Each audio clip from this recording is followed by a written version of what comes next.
Hello everyone, কেমন আছো তোমরা সবাই? আশা করছি সবাই খুব ভালো আছো, আমরাও খুব ভালো আছি।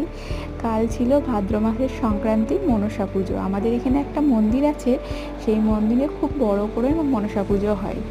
এই মন্দিরে গিয়েছিলাম কাল সন্ধেবেলা, আমি, বাবু আর ওর বাবা মিলে দুধ, কলা, ফল, মিষ্টি সব দিয়ে পুজো দিতে। তো এই দেখো মায়ের মূর্তিটা খুবই কী অপূর্ব দেখতে মাকে লাগছে। তারপরে এই যে ঠাকুরমশাইয়ের সাথে একটু কথা বলে নিলাম কি কার নামে পুজো হবে না হবে। তারপরে এখানে একটা ভাই ছিল, সেই ভাইয়ের হাতে এই ফল, মিষ্টি, তারপরে দুধ সব দিলাম, সে ভাই রেখে দিল।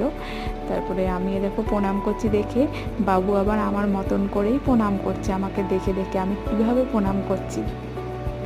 তারপর যাই হোক, এই দেখো আর একবার মূর্তিটা দেখো কি সুন্দর, আমার তো খুব ভালো লেগেছে মূর্তিটা। তারপরে প্রণাম সেরে আমরা চলে আসছি। তারপর দেখছি এখানে একটা ছোটোখাটো মেলাও